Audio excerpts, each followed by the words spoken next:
조금 전 잠깐 언급이 됐습니다만 아랍에미리트의 적은 이란이라는 윤 대통령의 발언, 그 외교적 파장이 갈수록 커지고 있습니다. 이란 외무부는 우리 주 이란 대사를 초치해 항의했는데요. 윤 대통령의 이번 발언뿐 아니고 앞서 했던 핵 무장론 발언까지도 문제를 삼았습니다. 우리 외교부도 여기서 대응해서 조금 전 주한 이란 대사를 초치했는데요. 관련 소식을 유한울 체커가 정리했습니다. 네, 5시 하면 다정해 정혜원들의 뉴스 큐레이터 울체커입니다. 목요일에 뉴스픽 5 바로 들어갑니다. 네, 오늘 준비한 소식은요. 초치 항의, 대공 수사권, 단독 공동 남한말투 통제법, 계획살인으로 잡아봤습니다. 윤 대통령의 이란 발언 논란 쉽사리 진화가 안 되고 있습니다. 발언이 나온 직후부터 외교부가 백방으로 뛰는 모습인데요. 우리 장병들에 대한 격려 차원이다라고 해명 내놨고요. 이란에도 이런 입장 명확히 설명했다고 했습니다.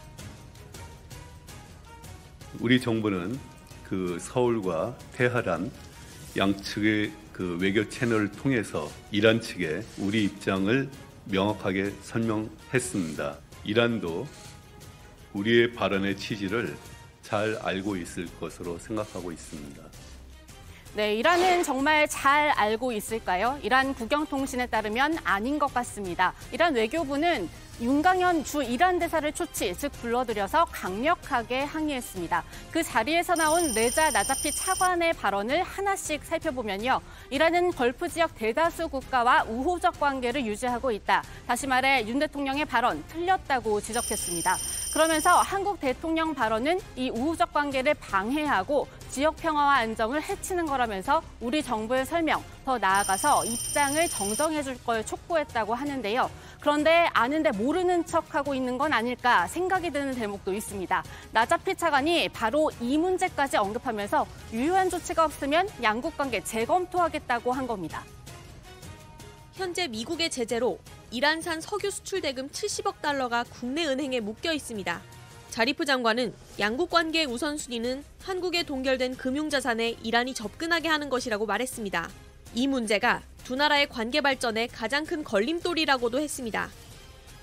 그렇다 해도 윤 대통령의 발언이 빌미를 제공한 건 사실입니다. 윤강현 대사, 이란과 아랍에미리트 또는 한국과의 관계와는 무관하다. 이렇게 대통령실에서 나온 입장과 비슷한 이야기, 그 자리에서 다시 한 걸로 전해지는데요. 전문가들은 이걸로 충분하지 않다고 지적합니다. 정치권도 같은 주문을 하는데요. 지난 정권에서 아랍에미리트 특사로 파견됐던 임종석 전 대통령 비서실장도 나섰습니다. 신속하고 성의 있는 수습을 촉구했습니다. 윤석열 대통령과 정부는 근본 중동 방문에서 일어난 실언 파문을 신속히 성의 있게 수습해야 합니다. 결코 말로 대충 얼버무릴 사안이 아님을 인지하고 물밑 외교에 최선을 다해주길 충심으로 바랍니다. 중동 외교는 신남방, 신북방과 함께 대한민국 외교의 지평을 넓히는 중심축입니다.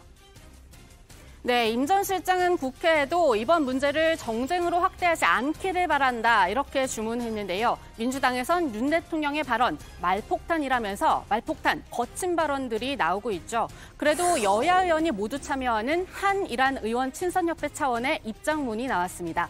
물론 기자회견장에 나선 사람은 협회 회장과 부회장인 민주당 의원 2명입니다. 윤 대통령 발언의 진위가 이와 같다면 정부는 역지사지의 마음과 진솔한 자세로 이란 측에 충분히 해명하고 필요하다면 정중히 사과해야 합니다.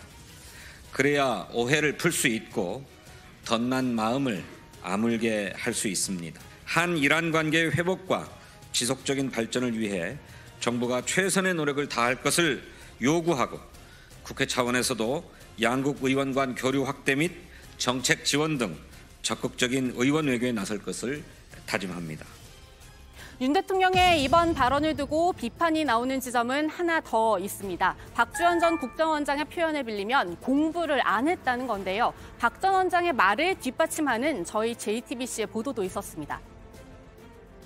외교안보실이나 국가안보실이나 외교부에서 충분한 자료를 항상 주거든요. 네. 제가 대통령을 얼마나 오랫동안 모셔봤어요. 그렇죠. 5년 동안 했는데 네.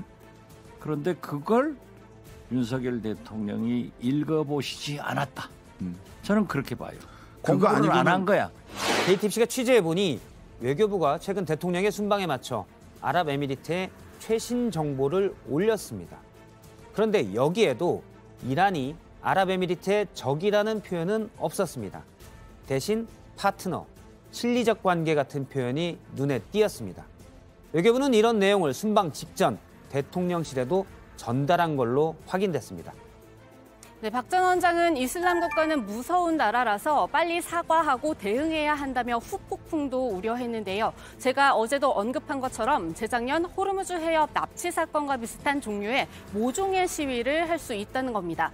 그리고 다른 종류의 후폭풍은 이미 시작된 것 같습니다. 이란은 우리 대사를 초치한 자리에서 윤 대통령의 핵무장론 발언도 NPT 위반이라며 문제를 제기했다고 하죠. 따라서 이제는 정말 적극적으로 수습해야 할 때입니다. 여당에서는 또 주한 이란 대사를 조치해서 인권 문제 지적할 건 지적하고 진위를 잘 설명하면 될 일이라는 이야기도 나왔는데요. 오늘 실제로 외교부가 주한 이란 대사를 초치했다는 속보 들어왔습니다. 자세한 내용은 들어가서 전해드리도록 하고요.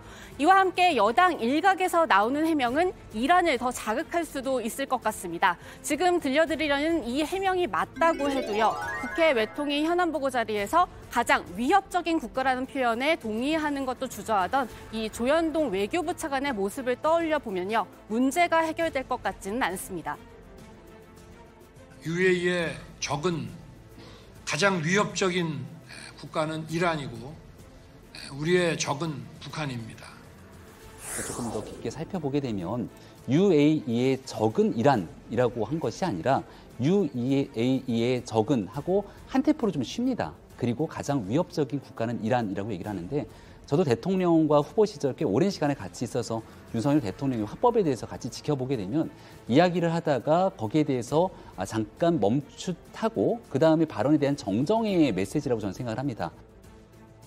네, 두 번째 픽은 대공 수사권입니다. 어제 비슷한 시간이죠. 두 번째 픽을 전하던 저 울채권은 사실 혼자 속으로 오늘 압수수색이란 단어를 여러 번 말하게 된다 생각했습니다. 모두 노조에 대해서 집행되던 것들이죠. 오늘 또 압수수색 소식이 들어왔습니다. 경찰이 건설 현장의 불법 행위와 관련해서 양대 노총에 대한 압수수색에 들어갔습니다. 민주노총 본부에 대한 압수수색에 들어갔습니다. 관련해서 광주경찰청은 압수수색도 진행 중입니다.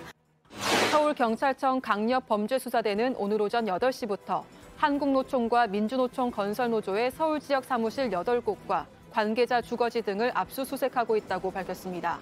건설 현장에서 벌어지는 금품 요구 등의 불법 행위에 노조가 개입한 정황이 있다고 보고 관련 자료를 확보하기 위한 겁니다.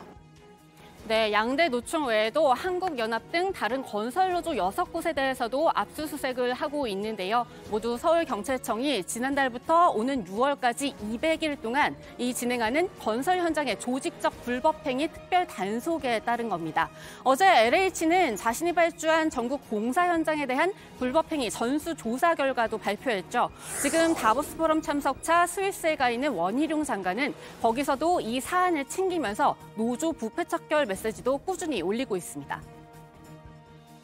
이런 후진국 같고 무법지대의 조폭들이 노조라는 탈을 쓰고 설치는 이런 것들을 우리 후손들에게 물려줄 수는 없다라는 각오로 불법으로 뜯어서 자신들이 이익을 보거나 착복한 이런 부분들에 대해서는 몇 배의 부당 이득 환수와 손해배상 청구를 할 겁니다. 장비 사용 강요, 금품 강요, 공사방해 모두 불법입니다. 네, 민주노총 건설노조는 정권과 건설업계가 합심해서 노조를 탄압하고 있다 이렇게 비판하는 긴급 기자회견을 열었는데요. 민주노총 차원의 기자회견은 오늘 하나 더 열렸습니다. 바로 어제 있었던 국보법 위반 혐의 관련 압수수색도 함께 규탄하는 자리였습니다. 무엇이 목적이겠습니까? 해외 순방 중 발생한 대통령의 외교 참사를 덮기 위한 것입니다.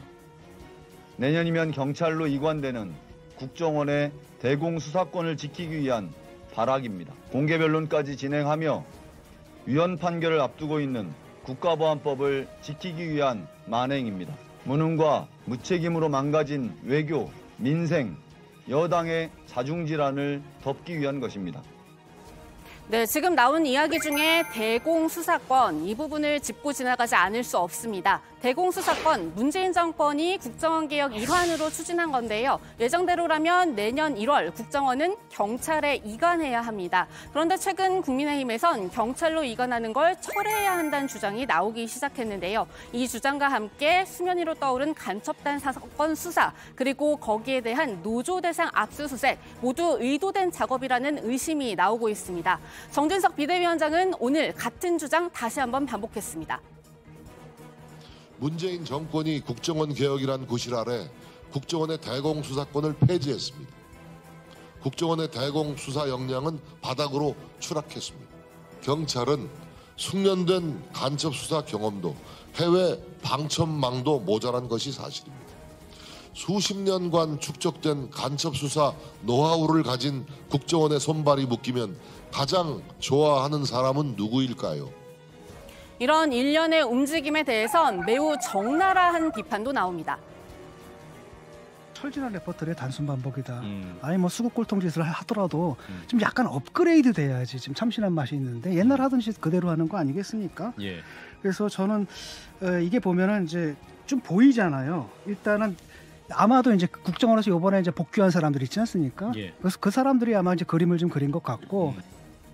하지만 정작 이 국정원 개혁을 추진하고 관련 법안도 국회를 통과시켰던 민주당은 세법이 복잡합니다. 김성환 정책위의장, 민주당 지도부로서는 처음으로 대공수사권 언급하면서 이번 압수수색을 비판했는데요. 곧바로 이수진 원내대변인이 당 차원의 대책, 공식 입장은 없다고 했습니다. 그런가 하면 간첩 의혹은 발본색원에 필요하다는 목소리도 나옵니다. 이재명 대표 관련해서 이 쌍방울 대북 불법 송금 의혹 등 때문에 그렇다는 분석이 나옵니다. 네, 세 번째 픽은 단독 공동입니다. 뉴스픽에서 계속 관심을 갖고 전해드리는 뉴스입니다. 전장현 소식인데요. 오늘 전장현과 오세훈 서울시장의 면담은 결국 불발됐습니다. 오 시장이 제안한 다른 단체들과의 비공개 합동 면담, 전장현이 거부했기 때문입니다. 22년도까지 지하철 엘리베이터 100% 설치가 약속 이행되지 않은 것에 대한 사과에 대해서 의제를 가지고 이야기하자라고 했습니다. 그런데 그 의제는 사라지고 서울시가 제시하고 있는 탈시설 관련돼서 의견이 다르다라면서 의견이 다른 장애인단체와 공동 면담을 추진해야 된다라고 이렇게 보도자를 통해서 밝혔습니다. 네, 전장현은 다시 한번 이 단독 면담을 요청하면서 답변 시한도 정해놨는데요. 시한 내 답변이 오지 않을 경우 내일부터 출근길 지하철 승차 시위를 재개할 가능성도 열어놨습니다. 네, 다음 픽은 남한말투 통제법입니다. 북한이 그제와 어제 최고인민회의 회의를 열고 평양문화어법을 만장일치 채택했습니다. 북한 주민들의 남한식 말투와 호칭 사용, 외부 문물 유입을 통제하는 법입니다. 그렇다면 어제 전해드린 우리 아이돌 노래를 표절한 듯한 노래는 뭔가 이 생각도 잠시 해봤는데요. 통일부는 사회 통제를 강화하려는 움직임으로 풀이했습니다. 이번 회의에 다른 때와는 달리 김정은 국무위원장은 참석하지 않은 것으로 보입니다. 네, 마지막 픽은 계획살인입니다. 검찰이 동거녀와 택시기사를 살해한 혐의로 구속한 이기영을 오늘 기소했습니다. 동거녀 살해 전 범행을 계획한 정황도 포착했는데요. 인터넷에 독극물을 검색해봤다는 겁니다. 범행 이후에는 파주 변사체, 공릉천 물 흐름으로 검색하면서 시신이 발견됐는지도 확인해왔습니다. 이기영은 대검 통합심리 분석 진행 결과 사이코패스 성향 진단도 받았습니다. 네, 오늘 뉴스픽은 여기까지입니다. 들어가서 원픽 뽑아보겠습니다. 뉴스픽 5였습니다.